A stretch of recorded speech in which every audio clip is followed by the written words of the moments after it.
Hello students. जब भी हम किसी ऐसे कार्य के बारे में बताते हैं जो फ्यूचर में होने वाला है तो हम शैल विल का प्रयोग करते हैं। शैल और विल, ठीक है। तो हम किसी फ्यूचर में होने वाले एक्शन के बारे में बताने के लिए एक तो शैल या विल का प्रयोग करते हैं कई बार, और कई बार हम प्रेजेंट इंडेफिनेट का यूज करते हैं, प्रेजेंट इंडेफिनेट। और कई बार हम जो है प्रेजेंट कॉन्टिन्यूस का यूज करते हैं, प्रेजेंट कॉन्टिन्यूस।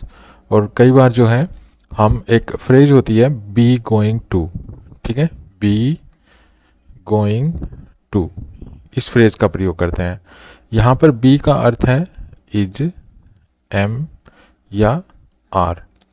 तो हम जो भी कार्य फ्यूचर में होने वाला होता है तो हम ऐसे कार्य के बारे में बताने के लिए हम इन तरीक़ों का बहुत बार यूज करते हैं। लेकिन हम अक्सर कंफ्यूज रहते हैं कि भाई हम किस एक्शन के लिए शैल या विल का प्रयोग करें, किस एक्शन के लिए प्रेजेंट इंडेफिनेट का प्रयोग करें, फ्यूचर में कौन से एक्शन के लिए हम जो है प्रेजेंट कॉन्टिन्यूस का यूज़ करें, और कब हमें बी गोइंग टू का प्रयोग करना चाहिए। तो आज की वीडियो में हम यही पढ़ेंगे कि हम अगर हमें किसी ऐसे कार्य के बारे में बताना है जो फ्यूचर में होगा, भविष्य में होगा, तो कब हमें शैल या विल का प्रयोग करना चाहिए, कब हमें प्रेजेंट इंडेफिनेट का प्रयोग करना चाहिए, कब हमें प्रेजेंट कॉन्टिन्यूस का, और कब हमें इस फ्रेज का प्रयोग करना चाहिए बी गोइंग टू। तो आज के इस वीडियो में मैं आपके सारे कन्फ्यूजन दूर करने वाला हूँ।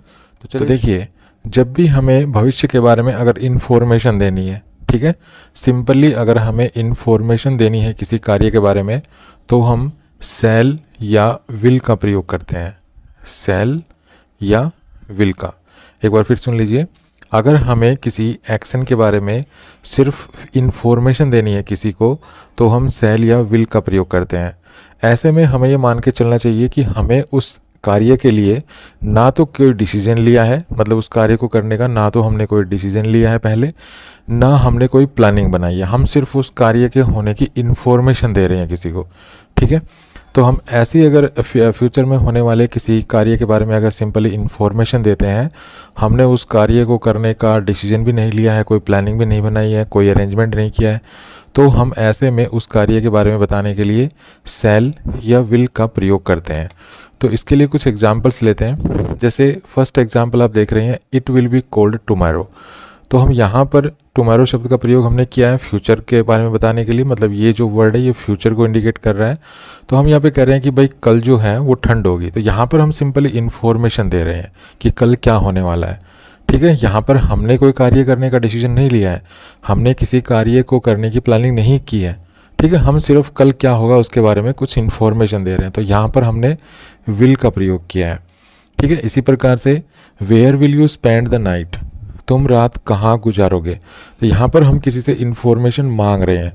तो जब भी हम फ्यूचर के बारे में किसी को इन्फॉर्मेशन देते हैं, फ्यूचर में होने वाले किसी कार्य के बारे में, या कोई इन्फॉर्मेशन हम लेते हैं किसी से, ठीक है, मतलब इन्फॉर्मेशन के बारे में पूछते हैं, तो हम वहाँ पे शैल या विल का प्रयोग करेंगे। तो यहाँ पर भी जो है हम इन्फॉर्मेशन किसी से मांग रहे हैं, तो यहाँ पर हमने विल का प्रयोग किया है। नेक्स्ट है will all the family be at the wedding. अब यहाँ पर भी हम इन्फॉर्मेशन ले रहे हैं किसी से कि भाई क्या क्या जो है सारा परिवार जो है वो शादी में रहेगा, तो यहाँ पर भी देखिए विल का प्रयोग किया गया है।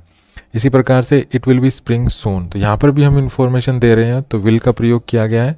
नेक्स्ट है we shall need the money on the 15th। तो यहाँ पर भी देखिए हम इन्फॉर्मेशन दे रहे हैं, यहाँ पर कोई प्लानिंग नहीं है, कोई डिसीजन नहीं है, तो यहाँ पर भी जो है शैल का प्रयोग किया गया है। नेक्स्ट है Karan will start work sometime next week. तो यहाँ पर भी जो है इन्फॉर्मेशन दी जा रही है, तो यहाँ पर भी हम विल का प्रयोग कर रहे हैं। उसके बाद है in another 13 minutes the alarm will go of. तो यहाँ पर भी एक इन्फॉर्मेशन दी जा रही है कि भविष्य में क्या होने वाला है, तो यहाँ पर भी हमने विल का प्रयोग किया है। तो जब भी हम भविष्य में होने वाले किसी कार्य के बारे में, किसी एक्शन के बारे में, ठीक है, या किसी सिचुएशन के बारे में कोई इन्फॉर्मेशन देते हैं, तो वहाँ उस इन्फॉर्मेशन को देने के लिए हम जो है शैल या विल का प्रयोग करते हैं। मोस्टली क्या होता है कि इन्फॉर्मेशन देने के लिए अगर हमारा सब्जेक्ट आई या वी है तो हम शैल का प्रयोग करते हैं, और आई या वी के अलावा कोई और सब्जेक्ट है, कोई नाउन या प्रोनाउन, तो हम विल का प्रयोग करते हैं। जैसे यहाँ पर देखिए सब्जेक्ट हमारा वी है तो हमने शैल का प्रयोग किया है, बाकी सिचुएशंस में हमने विल का प्रयोग किया है, क्योंकि बाकी सब किसी भी सेंटेंस में जो है जो हमारा सब्जेक्ट वो आई या वी नहीं है। तो इस प्रकार अगर आपको फ्यूचर के बारे में कोई इन्फॉर्मेशन देनी है तो आप शैल या विल का प्रयोग करें। वहाँ पर आप और कोई तरीका ना अपनाएं, मतलब प्रेजेंट कॉन्टिन्यूस या प्रेजेंट इंडेफिनेट इस तरह की जो चीज़ें हैं ना वो यूज़ ना करें। वहाँ पर इन्फॉर्मेशन देने के लिए आप सिर्फ शैल या विल का ही प्रयोग। उसके बाद आता है प्रेडिक्शन। प्रेडिक्शन का मतलब होता है भविष्यवाणी। भविष्यवाणी, तो अगर आप भविष्य में होने वाले किसी कार्य को प्रेडिक्ट कर रहे हैं, ठीक है, उसकी भविष्यवाणी कर रहे हैं, तो भी हम शैल या विल का ही प्रयोग करते हैं। तो इसके लिए कुछ एग्जांपल्स लेते हैं, जैसे tomorrow will be warm with some cloud in the afternoon. तो यहाँ पर मैं एक भविष्यवाणी कर रहा हूँ कि कल जो है गर्मी होगी, ठीक है। तो यहाँ पर देखिए विल का प्रयोग किया गया है। तो जब भी हम किसी सिचुएशन की या किसी कार्य को प्रेडिक्ट करते हैं तो वहाँ पर हम शैल या विल का ही प्रयोग करते हैं। तो जैसे नेक्स्ट एग्जांपल देखिए, who do you think will win on Saturday. तो यहाँ पर भी हम प्रेडिक्शन के बारे में पूछ रहे हैं किसी से, भाई अगला आदमी क्या प्रेडिक्ट करता है कि भाई शनिवार को जो है वो कौन जीतेगा, तुम क्या सोचते हो, तुम्हें क्या लगता है। तो अगर मैं किसी से पूछता हूँ कि भाई तुम्हें क्या लगता है कि सैटरडे को या किसी गेम में कौन जीतेगा, तो मैं इसका मतलब सामने वाले की प्रेडिक्शन मांग रहा हूँ, भाई सामने वाला क्या प्रेडिक्ट करता है किसी सिचुएशन के बारे में। तो यहाँ पर भी जो है विल का प्रयोग किया गया है। नेक्स्ट है I shall be rich one day, भाई एक दिन मैं अमीर बन जाऊंगा। तो यहाँ पर मैं प्रेडिक्ट कर रहा हूँ अपने बारे में, तो यहाँ पर देखिए शैल का प्रयोग किया गया है। नेक्स्ट देखिए, you will never finish that work, you will never finish that book. हम मान लीजिए कोई व्यक्ति पुस्तक लिख रहा है, बुक लिख रहा है, और मैं प्रेडिक्ट कर रहा हूँ भविष्य के बारे में, भविष्यवाणी कर रहा हूँ कि भाई तुम ये किताब कभी नहीं लिखोगे, ठीक है, कभी नहीं लिख पाओगे। तो यहाँ पर भी जो है हम विल का प्रयोग करेंगे। तो इस प्रकार से अगर आप भविष्य के बारे में कोई प्रेडिक्ट करते हैं, किसी चीज़ के बारे में प्रेडिक्शन करते हैं, तो वहाँ पर हम शैल या विल का प्रयोग करते हैं। ऐसे में हम ना तो प्रेजेंट कॉन्टिन्यूस का यूज़ करते हैं, ना प्रेजेंट इंडेफिनेट का यूज़ करते हैं, और ना ही हम बी गोइंग टू जो फ्रेज है उसका प्रयोग करते हैं। अक्सर क्या होता है कि भविष्य में जो कुछ भी कार्य होने होते हैं या जो कुछ भी सिचुएशन होनी होती है, तो उनके लिए हम जो है शैल या विल का प्रयोग करते हैं। जैसे कि मैंने वीडियो के शुरू में बताया था कि भविष्य के बारे में, मतलब जो फ्यूचर टाइम होता है उसको रेफर करने के लिए हम शैल या विल का प्रयोग करते हैं, नंबर 1। नंबर 2, हम प्रेजेंट इंडेफिनेट का प्रयोग भी करते हैं, ठीक है, प्रेजेंट इंडेफिनेट। और तीसरा है प्रेजेंट कॉन्टिन्यूस का यूज करते हैं। और उसके बाद चौथा तरीका है बी गोइंग टू, ये फ्रेज है, इसका प्रयोग भी करते हैं। तो जब भी आप भविष्य के बारे में कोई बात बताते हैं, भविष्य में क्या होगा, ठीक है, कौन सा कार्य होगा या क्या सिचुएशन होगी, तो उनके बारे में बताने के लिए हम इन तरीकों का यूज़ करते हैं। अब होता क्या है कि इनमें से हमें कब कौन सा तरीका यूज़ करना चाहिए, यही हम आज की वीडियो में सीख रहे हैं। तो अगर हमें किसी कार्य के बारे में प्रेडिक्शन देनी हो, भाई भविष्य में क्या होने वाला है, तो हम वहाँ पे शैल या विल का प्रयोग करेंगे, हम इन तरीकों का यूज़ नहीं करेंगे, ठीक है। आई होप आप इस चीज़ को समझ गए होंगे। और दूसरा, हमने इससे पहले क्या पढ़ा था कि भाई अगर हमें भविष्य के बारे में कोई इन्फॉर्मेशन देनी है, भविष्य में कोई कार्य होने वाला है और उसके बारे में अगर हमें किसी को इन्फॉर्मेशन देनी है, तो ऐसे में या हमें किसी से कोई इन्फॉर्मेशन लेनी है, ठीक है, फ्यूचर में होने वाले कार्य के बारे में हमें किसी से इन्फॉर्मेशन लेनी है या हमें किसी को इन्फॉर्मेशन देनी है, सिंपली इन्फॉर्मेशन, तो हम वहाँ पर भी शैल या विल का प्रयोग करते हैं, ठीक है। ऐसे में ये ध्यान रखना है कि भविष्य में होने वाले कार्य का आपने कोई डिसीजन नहीं लिया है, कोई प्लानिंग नहीं की है, सिर्फ आप इन्फॉर्मेशन दे रहे हैं। और दूसरा, भविष्य में होने वाले कार्य को आप प्रेडिक्ट कर रहे हैं, तो वहाँ पर भी हम शैल या विल का ही प्रयोग करते हैं। उसके बाद एक कंडीशनल। जब हम कंडीशनल सेंटेंसेस यूज़ करते हैं, मतलब कोई कंडीशन अगर हम यूज़ करते हैं, तो कंडीशन में भी हम जो है शैल या विल यूज़ करते हैं, लेकिन वहाँ पर जो है रिजल्ट वाला पार्ट जो होता है वहाँ पर हम शैल या विल यूज़ करते हैं। हम कंडीशन वाले पार्ट में जो है शैल या विल यूज़ नहीं करते हैं। जैसे ये सेंटेंस देखिए, he will have an accident if he goes on driving like that, मतलब अगर वो इस तरह से ड्राइविंग करता रहा तो जो है उसके साथ एक्सीडेंट होगा या वो एक्सीडेंट उसके साथ कोई दुर्घटना घटेगी। तो यहाँ पर एक कंडीशनल है, ये सेंटेंस जो है यहाँ से लेके यहाँ तक कंडीशनल है। अब कंडीशनल सेंटेंस क्या होता है? कंडीशनल सेंटेंस जो एक कॉम्प्लेक्स सेंटेंस होता है, और जैसा कि हम जानते हैं कॉम्प्लेक्स सेंटेंसेस में 2 क्लोज होती हैं, एक मेन क्लोज होती है, एक सबऑर्डिनेट क्लोज होती है। मतलब वहाँ पे आप ऐसे भी समझ सकते हैं, जो मेन क्लोज होती है वो रिजल्ट होती है, जो जहाँ पर रिजल्ट बताया गया होता है वहाँ पर मेन क्लोज होती है, और जहाँ पर जो है कंडीशन लगाई गई होती है, मतलब जहाँ पे कंडीशन का जिक्र किया गया होता है वहाँ पर वो जो है हमारी सबऑर्डिनेट क्लोज होती है, ठीक है। तो ऐसे में क्या होता है कि रिजल्ट वाले पार्ट में, ये जो रिजल्ट वाला पार्ट है यहाँ पर हम शैल या विल का यूज़ करते हैं, शैल या विल का यूज़ करते हैं अगर हमारी कंडीशन में प्रेजेंट इंडेफिनेट है, प्रेजेंट इंडेफिनेट टेंस है। Present indefinite. तो हमें ये देखना है कि हमारी कंडीशन वाले पार्ट में अगर प्रेजेंट इंडेफिनेट टेंस है तो हमारे रिजल्ट वाले पार्ट में हम जो है शैल या विल का प्रयोग करते हैं कंडीशनल सेंटेंसेस में। अब यहाँ पे देखिए ये कंडीशन है, if you goes on driving like that, मतलब अगर वो इसी तरह से ड्राइविंग करता रहा तो रिजल्ट क्या निकलेगा, ये रिजल्ट निकलेगा। तो ये जो है ये पार्ट जो है ये रिजल्ट है, ठीक है, ये रिजल्ट है।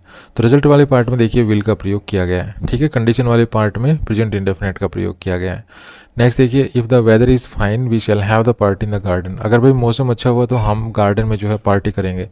तो यहाँ पर देखिए ये कंडीशन है, if the weather is fine, ये कंडीशन है। तो कंडीशन में देखिए प्रेजेंट इंडेफिनेट है, तो रिजल्ट वाला जो पार्ट है वहाँ पर देखिए शैल का प्रयोग किया गया है। नेक्स्ट देखिए, if you waste your time you will not succeed, तो यहाँ पर ये नोट है। तो if you waste your time, अगर तुम टाइम वेस्ट करोगे तो यू विल नॉट सक्सीड, तो तुम सफल नहीं होगे। तो यहाँ पर देखिए ये कंडीशन है, if you waste your time, ये कंडीशन है। तो कंडीशन वाले पार्ट में देखिए प्रेजेंट इंडेफिनिट टेंस है और रिजल्ट वाला पार्ट है यू विल नॉट सक्सीड, तो यहाँ पर देखिए विल का प्रयोग किया गया है। तो इस प्रकार से कंडीशनल जो सेंटेंसेस होते हैं उनमें हम जो मेन क्लोज होती है, जो हमारा रिजल्ट होता है, उसमें हम शैल या विल का प्रयोग करते हैं, लेकिन रिजल्ट वाले पार्ट में शैल या विल का प्रयोग तभी करते हैं जब हमारे कंडीशन वाले पार्ट में प्रेजेंट इंडेफिनिट टेंस होता है। चलिए आगे बढ़ते हैं। तो अभी तक हमने पढ़ा है शैल या विल का प्रयोग। तो देखिए पहले तो मैं आपको एक अंतर बताता हूँ। देखिए हमने अगर मान लीजिए फ्यूचर में किसी कार्य को करने की सोची है, मतलब फ्यूचर में कोई कार्य होने जा रहा है, ठीक है, और हम उस फ्यूचर में होने वाले कार्य के बारे में बता रहे हैं। तो अगर हम उस फ्यूचर में होने वाले कार्य के बारे में सिर्फ इन्फॉर्मेशन दे रहे हैं तो हम क्या यूज करेंगे, शैल या विल यूज करेंगे। लेकिन अगर हमने उस कार्य को करने का डिसीजन भी ले लिया है, ठीक है, डिसीजन ले लिया है, उसकी प्लानिंग बना ली है हमने, ठीक है, तो हम क्या करेंगे, तो हम वहाँ पर एक तो प्रेजेंट कॉन्टिन्यूस टेंस यूज़ कर सकते हैं, प्रेजेंट कॉन्टिन्यूस, और एक हम बी गोइंग टू भी यूज़ कर सकते हैं। मैं आपको फिर से समझा देना चाहता हूँ यहाँ पर। देखिए अगर हम फ्यूचर में होने वाले कार्य के बारे में बता रहे हैं मान लीजिए, और अगर हमने उस फ्यूचर में होने वाले कार्य के बारे में कोई इन्फॉर्मेशन देनी है, सिर्फ इन्फॉर्मेशन, तो हम शैल या विल का यूज़ करेंगे, ठीक है। लेकिन अगर हमने उस फ्यूचर में होने वाले कार्य के बारे में डिसीजन ले लिया है, हमने उसकी प्लानिंग बना ली है, ठीक है, तो हम क्या यूज़ करेंगे, तो हम यूज़ करेंगे प्रेजेंट कॉन्टिन्यूस, प्रेजेंट कॉन्टिन्यूस एक तो, और दूसरा हम बी गोइंग टू, ये फ्रेज यूज़ करेंगे, ठीक है। अब इनमें भी डिफरेंस है, इनमें भी हमें सोच समझ कर यूज़ करना है, अर्थात हमें ऐसा नहीं है कि हम दोनों में से कोई भी यूज़ कर दें, तो इनमें भी हमें थोड़ा सा सोचना है। अब क्या सोचना है, क्या डिफरेंस याद रखना है, वो मैं आपको बताता हूँ। देखिए अब मान लीजिए फ्यूचर में कोई कार्य होगा, हम किसी फ्यूचर में होने वाले कार्य के बारे में बता रहे हैं, ठीक है, और उसका हमने डिसीजन ले लिया है, हमने उसकी प्लानिंग बना ली है, ठीक है। तो हमें ये देखना है कि हमने उस कार्य, हमने अगर हमें ये पता है, हम ये भी जानते हैं कि भाई वो कार्य, उस कार्य का समय क्या है, ठीक है, उस कार्य का समय क्या होगा, या उस कार्य को हम किस स्थान पे करेंगे, अगर इन दोनों में से कोई एक चीज़ हमारे माइंड में है तो हम यूज़ करेंगे प्रेजेंट कॉन्टिन्यूस। लेकिन अगर हम इन दोनों के बारे में हमें कुछ नहीं पता, टाइम हमने प्लानिंग तो बना ली है, लेकिन हम वो कार्य कब करेंगे या उसका जो प्लेस है वो कहाँ होगा, हमें इनके बारे में नहीं पता है, सिर्फ हमने प्लानिंग बनाई है, अरेंज किया है उस वर्क को सिर्फ, तो फिर हम बी गोइंग टू यूज़ करेंगे, ठीक है। कुछ एग्जाम्पल्स के द्वारा हम इस चीज़ को देखते हैं। जैसे देखिए, I am seeing the headmaster on Monday, मैं मंडे को हेडमास्टर से मिलूंगा। अब यहाँ पे देखिए हमें ये फ्यूचर में होने वाला काम है कि भाई हेडमास्टर से मिलने का काम कब होगा, फ्यूचर में, लेकिन इसका टाइम पता है कि भाई मैं हेडमास्टर से कब मिलूंगा, मंडे को। तो यहाँ पे टाइम पता चल गया। अब टाइम पता चल गया तो यहाँ पर देखिए फ्यूचर जो है प्रेजेंट कॉन्टिन्यूस टेंस यूज़ किया गया है। यहाँ पे देखिए ये काम फ्यूचर में होगा और फ्यूचर में होने वाले कार्य के लिए हमने यहाँ पे प्रेजेंट कॉन्टिन्यूस टेंस यूज़ किया है। अब प्रेजेंट कॉन्टिन्यूस टेंस क्यों यूज़ किया है, क्योंकि हेडमास्टर से मिलने की मैंने प्लानिंग बना रखी है, ठीक है, और मुझे टाइम भी पता है कि मुझे कब मिलना है, तो यहाँ पे प्रेजेंट कॉन्टिन्यूस टेंस यूज़ किया गया है। हम यहाँ पे बी गोइंग टू यूज़ नहीं करेंगे क्योंकि हम यहाँ पे टाइम जानते हैं, और यहाँ पर ये हम इन्फॉर्मेशन नहीं दे रहे हैं बल्कि हमने इस कार्य की प्लानिंग बना रखी है, ठीक है, इससे ये बोध हो रहा है।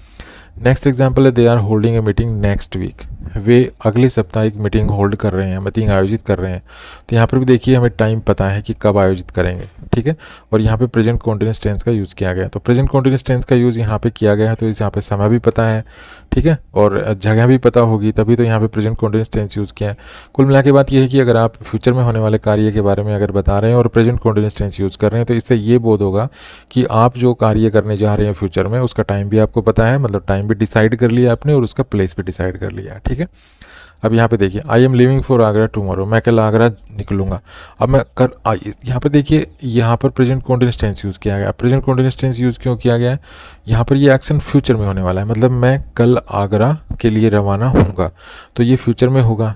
आगरा के लिए रवाना कब होऊंगा मैं? फ्यूचर में, मतलब टुमारो। टुमारो कब आएगा? फ्यूचर में। तो यहाँ पर भी देखिए प्रेजेंट कॉन्टिन्यूअस टेंस यूज़ किया गया, क्योंकि यहाँ पर टाइम जानता हूँ मैं, भाई कब निकलूँगा मैं? टुमारो। अब यहाँ पे देखिए टाइम यहाँ पर भी है और टाइम यहाँ पर भी है, लेकिन यहाँ पर देखिए I am going to leave, तो यहाँ पे बी गोइंग टू मैंने फ्रेज यूज़ की है, देखिए बी गोइंग टू। अब बी गोइंग टू जब फ्रेज यूज़ करेंगे तो इसके बाद वर्ब की फर्स्ट फॉर्म का प्रयोग करेंगे आप, तो यहाँ पे देखिए वर्ब की फर्स्ट फॉर्म का प्रयोग किया गया है।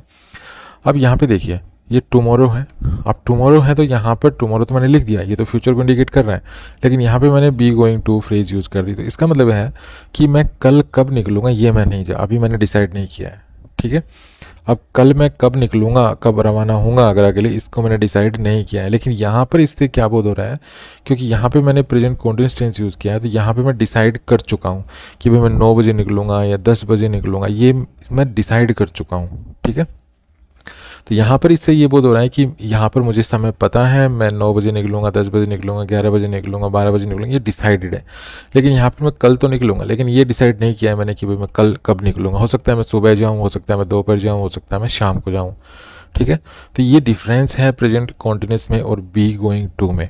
अगर आपने फ्यूचर में किसी कार्य को करने का डिसीजन ले रखा है, डिसीजन ले लिया है, प्लानिंग बना ली है, तो अगर आपने उस एक्शन को कब करेंगे आप, वो आपने टाइम भी डिसाइड कर लिया है और उसका प्लेस भी आपको पता है। अगर मान लीजिए कोई ऐसा एक्शन है जो किसी विशेष कोई पर्टिकुलर प्लेस पे या जो है होगा, तो अगर आप उस प्लेस के बारे में जानते हैं या उस टाइम के बारे में जानते हैं जहाँ पर आप फ्यूचर में होने वाले वो कार्य करेंगे, तो वहाँ पर आप प्रेजेंट कॉन्टिन्यूअस टेंस यूज़ करेंगे, ठीक है। लेकिन अगर आप फ्यूचर में कोई कार्य करने जा रहे हैं और उस कार्य के करने का आपको ना टाइम पता है फिक्स, ना कोई प्लेस पता है, तो आप बी गोइंग टू यूज़ करेंगे, ठीक है। तो ये डिफरेंस होता है बी गोइंग टू और प्रेजेंट कॉन्टिन्यूअस में। नेक्स्ट है, अगर आप टाइम क्लोज में कोई फ्यूचर टाइम यूज़ कर रहे हैं, टाइम क्लोज में, ठीक है। टाइम क्लोज है मान लीजिए। अब क्लोज क्या होती है? क्लोज एक शब्दों का समूह होता है, इसमें एक सब्जेक्ट होता है, प्रेडिकेट होता है, शब्दों का एक समूह होता है, और वो शब्दों का समूह जो है एक बड़े सेंटेंस का पार्ट होता है, तो वो क्लोज होती है। तो अगर हमारे पास कोई टाइम क्लोज है, अगर हमारे पास कोई टाइम क्लोज है, ठीक है, इस टाइम क्लोज में अगर फ्यूचर टाइम है, मतलब टाइम क्लोज में हम किसी ऐसे एक्शन के बारे में बता रहे हैं जो फ्यूचर में होगा, तो ऐसे में यहाँ पे फ्यूचर टाइम होगा। तो टाइम क्लोज में अगर आप फ्यूचर टाइम एक्सप्रेस करना चाहते हैं तो वहाँ पर आप शैल या विल यूज़ नहीं करेंगे, ठीक है, वहाँ पर आप सिर्फ प्रेजेंट इंडेफिनिट टेंस यूज़ करेंगे। अब यहाँ पे देखिए ये एक सेंटेंस है, कॉम्प्लेक्स सेंटेंस है, यहाँ पर देखिए ये एक क्लोज है, व्हेन आई अराइव, क्योंकि शब्दों का समूह है और ये इस सेंटेंस का पार्ट है। अब यहाँ पर ये शब्दों का समूह है, इस सेंटेंस का पार्ट है, और इसमें एक सब्जेक्ट और एक प्रेडिकेट है। सब्जेक्ट क्या है? आई, और प्रेडिकेट क्या है? अराइव, ये वर्ब, ठीक है, ये वर्ब और ये सब्जेक्ट, और ये सबऑर्डिनेट क्लोज है। सबऑर्डिनेट क्लोज क्यों? क्योंकि सबऑर्डिनेट कंजंक्शन से शुरू है। तो यहाँ पर ये एक सबऑर्डिनेट क्लोज है और यहाँ पर ये टाइम बताने के लिए यूज़ की गई है। मतलब आई विल फ़ोन यू, मैं आपको फ़ोन करूँगा, कब करूँगा? व्हेन आई अराइव, जब मैं आऊँगा, जब मैं पहुँचूँगा। तो यहाँ पर ये एक टाइम क्लोज है, यहाँ पर एक टाइम क्लोज है। और यहाँ पर जो अराइव जो होगा, मतलब जब मैं पहुँचूँगा कब? फ्यूचर में, तो यहाँ पर फ्यूचर टाइम है। यहाँ पर टाइम क्या है? यहाँ पे फ्यूचर टाइम है। फ्यूचर टाइम में यहाँ पर देखिए प्रेजेंट इंडेफिनिट टेंस यूज़ किया गया है। अगर आप यहाँ पे ऐसे लिखते हैं व्हेन आई शैल अराइव, मतलब I will phone you when I shall arrive. आज जो हिंदी से इंग्लिश बनाते होंगे जो स्टूडेंट्स, वो तो ये सेंटेंस प्रीफर करेंगे, इस सेंटेंस को जो है इंग्लिश में बनाएंगे कि भाई अगर वो कहना चाहते हैं कि मैं आपको फ़ोन करूंगा जब मैं पहुंचूंगा, तो यहाँ पर इस सेंटेंस को प्रीफर करेंगे जो हिंदी से इंग्लिश बनाने वाले स्टूडेंट्स हैं। लेकिन यहाँ पे गलत हो जाएगा, क्योंकि यहाँ पर हमने देखिए टाइम क्लोज यूज़ किया है, और टाइम क्लोज में हमने यहाँ पे देखिए फ्यूचर टाइम है यहाँ पर, तो फ्यूचर टाइम को एक्सप्रेस करने के लिए हमने यहाँ पे शैल का यूज़ कर दिया, तो ये गलत हो गया। तो ऐसा ना करें कभी भी। अगर टाइम क्लोज में अगर फ्यूचर टाइम है भी, मतलब टाइम क्लोज में होने वाला जो एक्शन है वो अगर फ्यूचर में भी होगा, तो भी आपको वहाँ पे फ्यूचर जो है टाइम को एक्सप्रेस करने के लिए शैल या विल का यूज़ नहीं करना है, वहाँ पर आपको प्रेजेंट इंडेफिनिट टेंस यूज़ करना है। तो यहाँ पर ये गलत हो गया, ठीक है, हमें यहाँ से इसको हटाना पड़ेगा और ये सेंटेंस ऐसे रहेगा, आई will phone you when I arrive. तो ये चीज़ ध्यान रखिए कि टाइम क्लोज में कभी भी आप शैल या विल का यूज़ ना करें। नेक्स्ट है हम रिक्वेस्ट करने के लिए, ऑफ़र करने के लिए, ऑर्डर देने के लिए, थ्रेट का किसी को धमकी देने के लिए, या किसी हैबिट बताने के लिए, या किसी को प्रॉमिस करने के लिए भी शैल या विल का यूज़ करते हैं। जैसे एग्जांपल देखिए, फर्स्ट एग्जांपल है शैल आई ओपन द विंडो, क्या मैं खिड़की खोल दूँ। तो यहाँ पर हम किसी को कोई चीज़ ऑफ़र कर रहे हैं, मतलब यहाँ पर हम किसी के लिए कोई काम करने के लिए कह रहे हैं, ठीक है। तो जैसे नेक्स्ट एग्जांपल है I will break his neck, मैं उसकी गर्दन तोड़ दूंगा, तो यहाँ पर मैं धमकी दे रहा हूँ। नेक्स्ट है will you get here at 9 tomorrow please, तो यहाँ पर हम रिक्वेस्ट कर रहे हैं। नेक्स्ट है यू विल या you shall do as I tell you, तो यहाँ पर हम ऑर्डर दे रहे हैं। नेक्स्ट है a dog's tail will never become straight, तो यहाँ पर कुत्ते की हैबिट के बारे में बताया जा रहा है। नेक्स्ट है we will come back before sunset, तो यहाँ पर हम प्रॉमिस कर रहे हैं कि हम भाई सनसेट से पहले लौट आएंगे। तो यहाँ पर रिक्वेस्ट करने के लिए, ऑफ़र करने के लिए कोई चीज़, और किसी को ऑर्डर देने के लिए, धमकी देने के लिए, हैबिट बताने के लिए, प्रॉमिस करने के लिए, इस तरह से हम जो है शैल या विल का प्रयोग करते हैं। हम ऑफ़र करने के लिए, जब हम किसी को कोई चीज़ ऑफ़र करते हैं ना, या हम किसी को मदद ऑफ़र करते हैं, मोस्टली यहाँ पर किसी को जो हेल्प ऑफ़र करते हैं ना किसी को, तो वहाँ पे हम इस सिचुएशन में हम इस तरह से इंटरोगेटिव सेंटेंस बनता है और हम शैल का यूज़ करते हैं, ठीक है। अब मान लीजिए कोई बुज़ुर्ग व्यक्ति है, वो आपके सामने से आपको आता दिखाई दे रहा है, और उसके पास में काफ़ी जो है वज़न वाली चीज़ें हैं, काफ़ी भारी चीज़ें हैं, दोनों हाथों में बैग हैं, ये सपोज़ कर लीजिए, और आप उसकी मदद करना चाहते हैं, तो आप उसको ये कह सकते हैं कि shall I carry your heavy bag, shall I carry your heavy bag, ठीक है। मतलब उसके लिए आप काम करना चाहते हैं, उसके लिए आप कोई काम करना चाहते हैं, तो ऐसे में इंटरोगेटिव सेंटेंस बनेगा और आप शैल का यूज़ करेंगे। नेक्स्ट है अगर हम किसी को धमकी देते हैं तो भी हम जो है विल का प्रयोग करेंगे ऐसे में, ठीक है। ऐसे में हम शैल का प्रयोग नहीं करेंगे, ध्यान रखना है।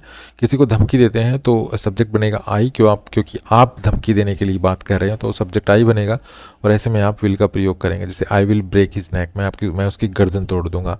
इसके अलावा जैसे I will teach you a lesson, I will teach you a lesson, मैं तुम्हें सबक सिखाऊंगा, तो यहाँ पर भी जो है धमकी दी जा रही है। इसी प्रकार से जब हम रिक्वेस्ट करते हैं तो इंटरोगेटिव सेंटेंस बनता है और विल का प्रयोग किया जाता है। Will you get here 9 at tomorrow please, will you tell me the time please, ठीक है, will you tell me the way to the railway station please. तो इस तरह की जो चीज़ें ना, यहाँ पे हम विल का ही प्रयोग करते हैं क्योंकि रिक्वेस्ट होते हैं। विल यू पास में द साल्ट प्लीज़, ठीक है। मान लीजिए आप रेस्टोरेंट में बैठे हुए हैं, आप कोई फ्रेंड्स हैं, ठीक है, मान लीजिए ये टेबल है और यहाँ पे फ्रेंड्स बैठे हुए हैं, और ये जो फ्रेंड है ये नमक मांग रहा है, मान लीजिए नमक रखा है यहाँ पे इस फ्रेंड के पास, तो ये जो इससे रिक्वेस्ट करेगा कि भाई क्या आप ये नमक जो है मेरे पास कर देंगे, तो यहाँ पे ये रिक्वेस्ट करेगा, तो ये सेंटेंस क्या बोलेगा, will you pass me the salt please, ठीक है। तो इस तरह से रिक्वेस्ट करने के लिए हम इंटरोगेटिव सेंटेंसेस में हम जो है विल का प्रयोग करते हैं। उसके बाद देखिए ऑर्डर है, यू विल डू या you shall do as I tell you, तो यहाँ पर ऑर्डर देने के लिए हम जो है शैल या विल में से किसी का भी प्रयोग कर सकते हैं। उसके बाद देखिए हैबिट है, तो यहाँ पे कुत्ते की हैबिट बताने के लिए विल का प्रयोग किया गया है। नेक्स्ट है यहाँ पे देखिए promise, we will come back before sunset, मैं सनसेट से पहले लौट आऊँगा, तो यहाँ पे विल का प्रयोग किया गया है क्योंकि वी यहाँ पे प्रॉमिस कर रहे हैं। इसी प्रकार से अगर मैं प्रॉमिस करूँ, मान लीजिए मैं अपने जो मेरा बेटा है उसको मैं उसके जन्मदिन पर घड़ी देने का प्रॉमिस करना चाहता हूँ, तो मैं यहाँ पे क्या कहूँगा कि I will give U A wrist watch on your birthday, ठीक है, या I will give U a new mobile handset on your birthday, तो यहाँ पर मैं विल का प्रयोग कर रहा हूँ। तो ऐसे में आप प्रॉमिस अगर आप करते हैं किसी से तो आप विल का प्रयोग करेंगे, सब्जेक्ट चाहे आई या वी हो या कुछ भी हो, आप विल का ही प्रयोग करेंगे, ठीक है। तो इस प्रकार से हम रिक्वेस्ट करने के लिए, ऑफर करने के लिए, ऑर्डर्स, थ्रेट्स, ठीक है, हैबिट और प्रोमिसेस, इन सिचुएशंस में हम शैल या विल का प्रयोग करते हैं। लेकिन ऐसा नहीं है कि शैल या विल में से जो चाहे वो यूज़ कर दिया।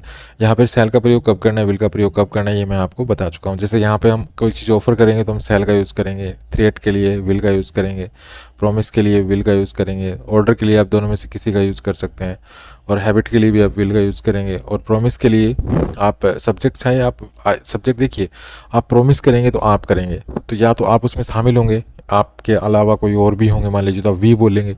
अगर आप अकेले प्रॉमिस करते हैं तो आप आई बोलेंगे। सब्जेक्ट आई या वी अगर होगा तो भी हम विल का यूज़ करेंगे। उसके बाद नेक्स्ट है टाइम टेबल्ड और शेड्यूल्ड एक्शंस।